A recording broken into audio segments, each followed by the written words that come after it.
in the emergency room.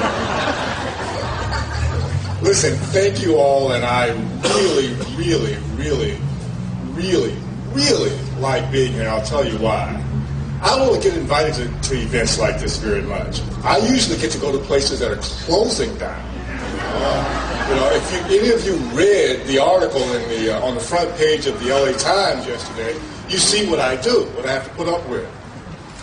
The obvious question that people often ask me is, well, how is this system going to change, and what do you think? More importantly, what do you think about the health care reform proposals that both the governor and the legislature are dealing with in an extraordinary session? Remember, they couldn't agree on a budget, and after 51 days, they finally got that done. So the governor had to call a special session. We are in special session right now. Hold on to your wallets.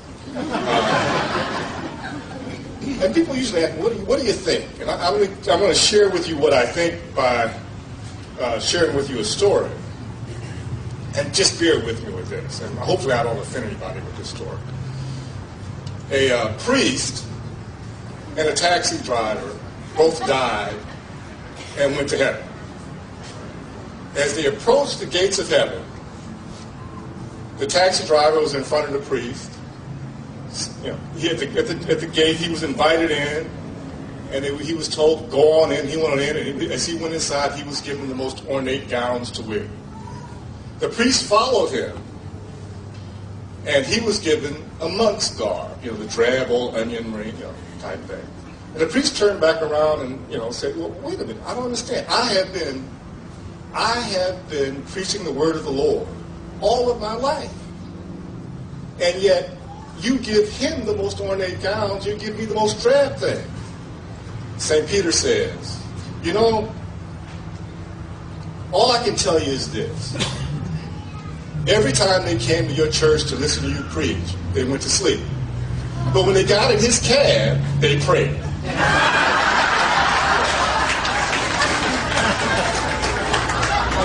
It's all about results. Right? So I don't care what the governor or the legislature do. I just want them to fix this problem. All right? Just give us the results that we need. And what we need is these 6.5 million people in California with no insurance covered somehow or another. We need to make certain that people who have jobs and people who have insurance are not in an anxiety-ridden situation, always wondering how and if their insurance is going to be there for them, and whether or not they're going to be able to get the care that they need, even with the insurance that they have. That's what we need, and I would exhort our legislative leaders and our governor to fix that problem for us. Let's get away from all of this nonsense about, what the program ought to look like, and let's just fix this thing once and for all. We have an opportunity to do that, and I hope that they do that. In Los Angeles County, we have a particular reason why that's, important for us. This facility, what you guys have done here in Ludwig, God bless you all. But this facility is remarkable. You've doubled the size of the emergency department here. Do you understand that that's not normal in Los Angeles County? We have seen a 29% increase in the demand for emergency room care over the last 10 years, and we've seen the capacity for emergency care flat at best, and depending on the numbers you look at, declining.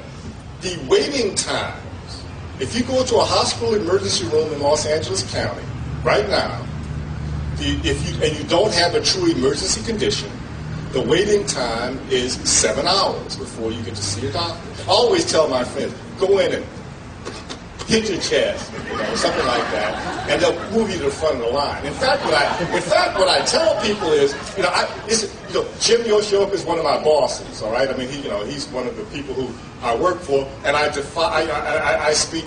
This is heretic what I say. Do not, ladies and gentlemen, do not call an ambulance if you need emergency care unless you are having a heart attack or you are bleeding. Do not call an ambulance. Why is that? Because if you do, you may not get to go to the hospital of your choice. because that hospital may be on what we call diversion because of capacity problems, and the ambulance has to call ahead and get approval to take you there. If you get in your car and go on your own, they can't turn you away. Okay? Anybody from the press here? Ignore that. But that's, but the point though is, isn't that a sad thing to talk about? I tell people on a Friday afternoon, what day is this? This is Monday. Okay, Monday's okay. On a Friday afternoon, you'll be very careful because 1 out of every 4 of your hospital emergency rooms will be closed to ambulance traffic because they're saturated. They got too many patients. So this is we're in a very, very serious situation here in Los Angeles County because of capacity issues. And you folks have got the best thing going up here. And one of the best kept secrets, and I'm not going to tell anybody, but I want to applaud you for all of your support to this community and for making this hospital viable and for making it what we really want to see in Los Angeles County. We really need what you guys are doing. You're showing us how important it is to have community connect with our hospitals. All of the polling that we've done, all of the information that we have shows that when the community gets involved, a hospital can remain viable and a hospital can work. God bless you all. Keep up the good work, and thank you for all of